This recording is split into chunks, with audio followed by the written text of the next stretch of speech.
Hello everyone, आज की इस वीडियो के अंदर हम लोग प्रश्नावली 1B का पार्ट 2 यहाँ पे हम लोग 10 नंबर क्वेश्चन से स्टार्ट करने वाले हैं। तो 10 नंबर तक का क्वेश्चन हो चुका था, तो हम लोग यहाँ से 11 नंबर का प्रश्न को स्टार्ट करने जा रहे हैं। तो चलिए शुरू करते हैं इस वीडियो को, और चैनल पर नए हो तो सब्सक्राइब कर लो। चलो, पहला नंबर क्वेश्चन है और इसमें बोला गया है कि यदि 10 मीटर लंबाई वाला एक धागे को 8 बराबर टुकड़ों में बांटा गया तो धागे की प्रत्येक टुकड़े की लंबाई निकालिए। देखो, एक 10 मीटर वाला कोई एक लंबा धागा है, उसको 8 बराबर टुकड़े में बांटा गया, तो प्रत्येक टुकड़े की जो लंबाई होगी वो निकालना पड़ेगा। तो देखो, सबसे पहले हमारे पास थोड़ा सा समझते हैं और उसके बाद इस क्वेश्चन को हम लोग सॉल्व करते हैं। देखो, यहाँ पे हमारे पास कोई भी एक इस तरीके से लंबा सा यहाँ पे एक क्या था, हमारा एक धागा था। टोटल जो लंबाई था वो 10 मीटर का था। कितना था? वो 10 मीटर का लेंथ। यहाँ से लेकर के वहाँ तक का लंबाई कितनी है? 10 मीटर। अब इसको 8 बराबर बराबर भागों में बांटा गया। तो जैसे मान लो कोई 1 2 3 4 5 6 7, ये हो गया हमारा 8 भाग में। तो इसमें से हम लोग देखेंगे तो ये प्रत्येक का भाग का कितना होगा, ये हम लोगों को निकालना है। तो इसके लिए हम क्या करेंगे, ये इस तरीके से 10 मीटर लंबाई वाला जो है सो ये हम क्या करेंगे, 8 को ऐसे रखेंगे और 10 को भीतर में रखेंगे। ठीक, अब इसको हम लोगों को यहाँ पे क्या करना है, 10 मीटर लंबाई वाला एक धागे को 8 बराबर बराबर भाग में बांटा गया, तो इसको इससे भाग लगा देंगे। तो अगर यदि इसके कोई भाग लगाएंगे तो एक बार में हमारा पहले 8 आएगा, 10 में से 8 गया तो 2। अब ये हमारा क्या नहीं जाएगा भाग, तो इसके लिए पॉइंट लगाएंगे तो इसको 0 मिलेगा। यहाँ पे 8 से 20 नहीं आएगा, लेकिन 2 बार में 16 आएगा। 10 में से 6 गया तो 4। ठीक, अब फिर से यहाँ पे पॉइंट है तो एक 0 आएगा, तो 8 पंचे 40। अब बताओ, जो हमारा टोटल एक लेंथ हो जाएगा वो कितने हो जाएगा, 1.25 मीटर। ठीक, ये हमारा उसका आंसर हो जाएगा। चलो, 13 नंबर का प्रश्न है और इसमें बोला गया है कि एक आदमी के पास, थोड़ा सा यहाँ पे 12 नंबर का प्रश्न है।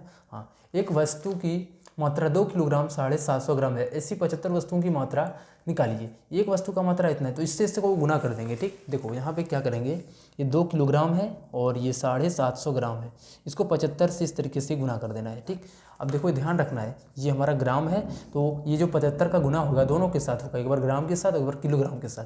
इसको गुना करेंगे तो ये 0 होगा, 25 25 हासिल 2, 7 25 35 और 2 37, हाथ में कितना 3, तो 5 दूना 10 और 3 13। ठीक, उसके बाद इस 7 से भी गुना करना पड़ेगा, 7 से इसको गुना करेंगे तो 0 7 25 35।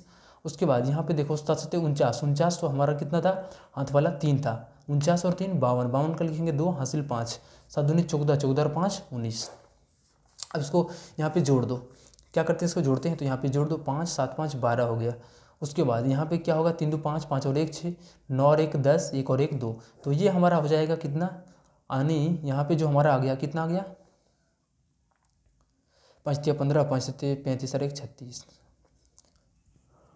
चलो, अब हम लोग अगला प्रश्न यहाँ पर 13 नंबर प्रश्न को सॉल्व करते हैं। एक आदमी के पास इतना रुपया, कितना है, तो इकाई दहाई सैकड़ा हज़ार 10,000 लाख 10 लाख करोड़ 1,93,09,38,256 रुपया है। और ये क्या है कि ये 48,76,522 रुपये अपने पुत्र को दे दिया, तो बाकी रुपये अपने 2 पुत्रियों में बराबर बराबर बांट दिया, तो प्रत्येक पुत्री को कितने रुपया मिला है, तो ये हम लोगों को यहाँ पे निकालना है। ठीक, तो एक काम करो, सबसे पहले हम यहाँ पे क्या करेंगे, देखो सबसे पहले इसमें क्या करेंगे, इससे इसको माइनस करेंगे। ठीक, अब जो भी हमारा आएगा उसको क्या करेंगे, 2 बराबर बराबर भाग में बांटने का मतलब है कि 2 से भाग कर दो। सबसे पहले इसमें से इसको घटाते हैं, तो ये जो उसके पास पैसा टोटल था हमारा वो कितना था, 1,09,3,8,2,5,4, इतना उसके पास पैसा था। और इन्होंने अपना पुत्र को 48,76,000 और 522 रुपया दे दिया था। 48 लाख उसके बाद 76,522 रुपया ये पुत्र को दे दिया था। तो इसको हम लोग पहले माइनस कर लेते हैं, 4 में से 2 जाएगा तो 2, 5 में से 2 जाएगा तो 3, ये 2 में से 5 नहीं जाएगा तो इससे हासिल लेगा, 12 में से 5 गया 7, ये 7 में से 6 जाएगा तो 1, फिर से हासिल लेगा तो 13, 13 में से 7 जाएगा तो 6 बचेगा, यहाँ पे 8 बचेगा, 8 में से 8 गया तो 0 और 10 में से 4 गया तो 6। ठीक, तो ये इसके पास जो बचा हुआ शेष पैसा है इतना है। अब इसको यहाँ पे क्या करना है, 2 बराबर बराबर भाग में बांटना है, यानी इसको 2 से भाग करना है। ठीक, चलो हम लोग यहाँ पे डायरेक्ट इसको भाग कर लेते हैं ऐसे। 2 से जैसे इसको भाग लगाएंगे तो कितना बार में, पहले 3 बार में कटेगा, ये 0 आएगा। उसके बाद 2 से हमारा फिर से 3 बार में। अब 1 और 7 दोनों को मिला करके लेने के लिए यहाँ पे क्या करेंगे, जब यहाँ पे 2 संख्याएं बीच में लेते हैं तो उसके लिए 0 लगाते हैं। अब 2 से ये 17 बन गया, 8 बार में 16। उसके बाद यहाँ पे क्या है, एक शेषफल बचा था, 1 और 3 13 बन गया, तो 2 से ये 6 बार में 12 और फिर से हमारा 1 से 12 6 बार में, तो एक पुत्री को जो मिल जाएगा वो कितना मिल जाएगा, ये इतने के बराबर, ठीक। यानी 30,30,866 रुपया, इकाई दहाई सैकड़ा हज़ार 10,000 लाख 10 लाख, ठीक। एक एक पुत्री का जो पैसा मिलेगा है इतना करके मिलेगा। चलो नेक्स्ट हमारा यहाँ पे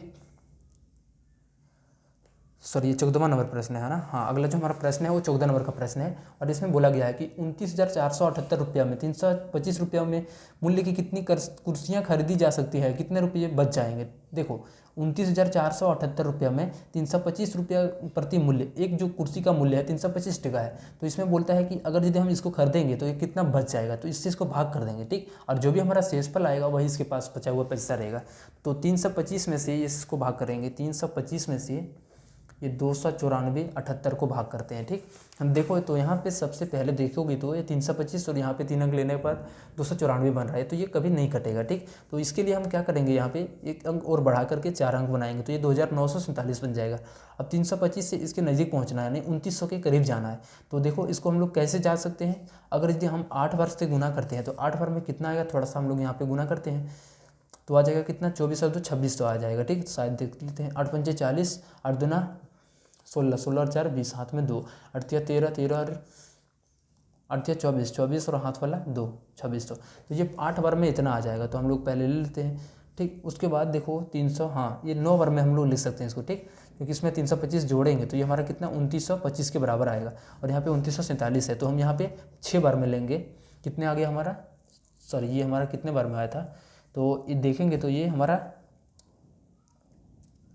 325 से ये देखेंगे तो ये कितने बार में गया था, यहाँ पे 8 बार में ना, हाँ, तो ये 9 बार में इससे कंप्लीट कट जाएगा, तो 9 बार में ये हमारा 2925 रुपया देगा, बचेगा।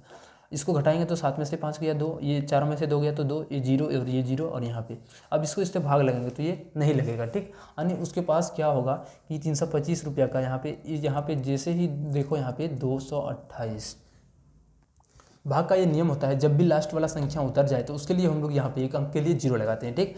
अब उसके पास कुर्सियाँ तो इतने खरीद लेंगे तो उसके पास पैसा बचेगा कितना, ये 228 रुपया उसके पास पैसा बच जाएगा, तो ये ध्यान रखना है। चलो नेक्स्ट हम लोग 15वां नंबर प्रश्न को सॉल्व करते हैं। देखो 15 नंबर का प्रश्न है, बोला गया कि पानी से भरा हुआ बोतल की धारिता 2 लीटर है, 25 मिलीलीटर धारिता वाली कितनी प्यालियाँ बोतल का पानी भरा जा सकेगा। कितना बोतल की धारिता 2 लीटर है, ठीक, 25 मिलीलीटर का इसमें रखा जाएगा, तो ये कितने टोटल रखेंगे। तो देखो सबसे पहले इस 2 लीटर को हम लोग क्या करेंगे, इसको लीटर में चेंज करेंगे। 2 लीटर में हमारा मिलीलीटर कितना होता है, तो ये 1000 से गुना करेंगे तो ये मिलीलीटर में चेंज हो जाएगा, ठीक। तो ये हमारा कितना हो गया। अब क्या करेंगे, ये जो 2000 है इसको हम लोग यहाँ पे एक एक डब्बा जो है सो 25 मिलीलीटर का है, ठीक। तो ये पूछा जा रहा है कि कितना डब्बा इसमें अटेगा, इस तरीके से यहाँ पे कितना बोतल पानी मतलब भरा जाएगा, इसको भाग दे देंगे तो ये कितना 8 बार में आएगा 0, तो ये 80 बार में ये कंप्लीट कटेगा, तो ये 80 बोतल टोटल भर देगा, ठीक। चलो नेक्स्ट हमारा 16वां नंबर प्रश्न है और इसमें बोला गया है कि बराबर मात्रा के 8 पैकेटों में कुल मात्रा 10 किलोग्राम 600 ग्राम है, प्रत्येक पैकेट की मात्रा निकालिए। देखो बराबर का मात्रा है और 8 पैकेटों को कुल मात्रा इतना है, तो हम यहाँ पे क्या करेंगे, इससे इसको भाग दे देंगे, जो भी हमारा आएगा एक पैकेट का जो हमारा वजन जो भी हमारा होगा वो निकल करके आ जाएगा, ठीक। यानी 8 से 10 किलोग्राम है ये ना, ये 10 किलोग्राम और हमारा क्या है ग्राम में 600 ग्राम, इसको भाग लगा देंगे। चलो पहले इसको भाग लगाते हैं, कितना एक बार में पहले हमारा आएगा, उसके बाद ये बचेगा कितना, 10 में से 2 8 जाएगा तो ये 2 बचेगा, ठीक। अब ये 2 किलोग्राम में बच गया, ठीक ना। अब अगर यदि ये हमारे पास 600 ग्राम है और ये 2 किलोग्राम है तो इसको भी चेंज करेंगे, क्या ग्राम में चेंज कर लेंगे, ठीक। तो इसको जैसे ही ग्राम में चेंज करेंगे तो 1000 से गुना करेंगे तो ये कितना हो जाएगा 2000 और पहले से कितना था 600 और, तो ये अब टोटल भाग लगेगा 2600 ग्राम, यानी 8 से अब इस 2600 ग्राम को भाग लगाना है। तो कैसे लगाएंगे, देखो 8 से यहाँ पे जैसे ही भाग लगाएंगे तो सबसे पहले कितने बार में 3 बार में हमारा 24 आएगा, तो यहाँ पे 6 में से 4 गया तो 2, उसके बाद इस 0 को लिखेंगे। 8 से देखेंगे तो 2 बार में हमारा 16 आएगा, 20 में से 16 जाएगा तो 4, ठीक, उसके बाद ये 0 हो गया। 8 से देखेंगे तो ये कितने बार में 5 बार में 40, ये हमारा हो जाएगा, यानी 1 किलोग्राम 325 ग्राम प्रत्येक पैकेट में हो जाएगा। चलो नेक्स्ट हम लोग अगला प्रश्न, इसमें क्या कहता है ध्यान से सुनो। कि गैस से भरा एक सिलेंडर का वजन 31 किलोग्राम 250 ग्राम है और खाली सिलेंडर 14 किलोग्राम 480 ग्राम है। इस प्रकार 15 सिलेंडरों के कितने सिलेंडरों में कितने वजन की गैस है, गैस के लिए बोला गया। ठीक, टोटल देखो यहाँ पे पहले गैस में भरा एक सिलेंडर इतना, उसका जो है सो 31 किलोग्राम 250 ग्राम, टोटल गैस से भरा एक सिलेंडर इतना टोटल ग्राम है। ठीक, उसमें खाली सिलेंडर इतना है। तो पहले हम क्या करेंगे, जो गैस भरा गया उसको निकालेंगे। कैसे निकालेंगे, तो इसमें से इसको घटाएंगे पहले। तो देखो पहले हमारा है क्या 31 किलोग्राम है और दूसरी बात हमारा क्या है 250 ग्राम है। इसमें से हम लोग माइनस करेंगे, घटाएंगे कितना 14 किलोग्राम और 480 ग्राम। ये जीरो हो गया, 15 में से 8 जाएगा तो 7, यहाँ पे 11 में से 4 गया तो 7, इसके पास यहाँ पे 1 जाएगा, इससे हासिल लिया था, इसके पास बचेगा 10, 10 में से 4 जाएगा तो 6 और 2 में से 1 जाएगा तो 1। टोटल जो गैस का वजन है इतना है। ठीक, अब यहाँ पे बोला जा रहा है कि इससे 15 सिलेंडरों का गैस कितना रहेगा, इसको 15 से गुना करेंगे। ठीक, ये कितना है 16 किलोग्राम है 770 ग्राम। अब इसको 15 से गुना करेंगे, 2 अंक वाला गुना होगा, ये 0 होगा, 7 पचे 35, हासिल 3, 7 पचे 35 और 3 38, हाथ में हमारा फिर से 3, 5 के 30 और 3 33, 5 कम 5 और 3 8, ये 0 हो जाएगा, ये 7 हो जाएगा, ये 7, उसके बाद ये 6 हो जाएगा और ये 1 हो जाएगा। अब जोड़ दो, आपस में प्लस कर दो, 0 5 8 7 15 हो गया, हासिल 1, 7 3 10 और 1 11, 8 6 14 1 15, 1 और 1 2, तो ये 251 kg और ये इतने ग्राम हो जाएंगे। ठीक, तो ऐसे यहाँ पे ध्यान रखना है। चलो नेक्स्ट हमारा क्वेश्चन है यहाँ पे कि एक स्कूल में 750 छात्र हैं। इन छात्रों को बराबर संख्याओं में 15 पंक्तियों में बिठा गया। प्रत्येक पंक्ति में कितने छात्र होंगे, एक स्कूल में टोटल इतना छात्र है। ठीक, और बराबर पंक्ति में 15 एक मतलब पंक्ति में बैठा, 15 पंक्तियों में टोटल बैठाया गया, तो प्रत्येक पंक्ति में कितने, इससे इसको भाग लगा देंगे। ठीक, ये क्या होगा 15 से 750 को भाग लगा देंगे, जो भी हमारा आएगा वो हमारा इसका आंसर हो जाएगा। 5 बार में हमारा पहले 75 जाएगा, इस जीरो के लिए यहाँ पे 0, तो प्रत्येक पंक्ति में कितने होंगे 50 स्टूडेंट बैठे होंगे, तो ये ध्यान रखना है। चलो 19 नंबर का प्रश्न है और इसमें बोला गया है कि एक व्यक्ति एक समान चाल से 1 घंटा में 6 किलोमीटर की दूरी तय करता है। उस व्यक्ति की चाल मीटर प्रति सेकंड में निकालिए। देखो 1 घंटा में क्या है 6 किलोमीटर चलता है, तो यहाँ पे देखो टाइम का जो मान है वो 1 किलोमीटर घंटा है और जो दूरी है वो हमारा क्या है, इसको हम लोग डी बोलते हैं, ये हमारा 6 किलोमीटर है। ठीक, तो यहाँ पे क्या है, इसको हम लोगों को मीटर प्रति सेकंड में चेंज करना है। तो देखो सिंपल सा एक मीनिंग होता है इसका कि इसको जब भी हम लोग अगर यदि इसको क्या करते हैं कि अगर यदि देखो यहाँ पे सबसे पहले इसको क्या है, इसको पहले हम लोग यहाँ पे चाल निकालते हैं। चाल बराबर क्या होता है दूरी बटा समय, तो ये 6 हमारा दूरी है और 1 समय है। ठीक, अब जैसे ही हम किसी भी संख्याओं को अगर यदि हम मीटर प्रति सेकंड में चेंज करेंगे तो इसके लिए हम क्या करेंगे, इसको इस तरीके से 18 से भाग लगा देंगे। ठीक, जो भी हमारा आएगा सबसे पहले इसको क्या करेंगे, इस तरीके 5/18 से गुना लगा देंगे। अब देखो यहाँ पे क्या है, ये 6 किलोमीटर है। ठीक, और उसके बाद क्या है टाइम 1 घंटा है।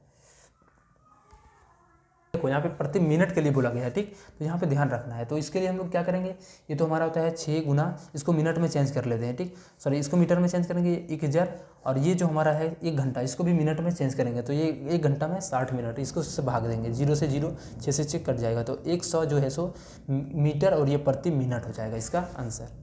चलो 20वां नंबर का प्रश्न है और इसमें बोला गया है यदि सुमित साइकिल से 75 किलोमीटर की दूरी एक समान चाल से 6 घंटों में तय करता है तो उसकी चाल निकालिए।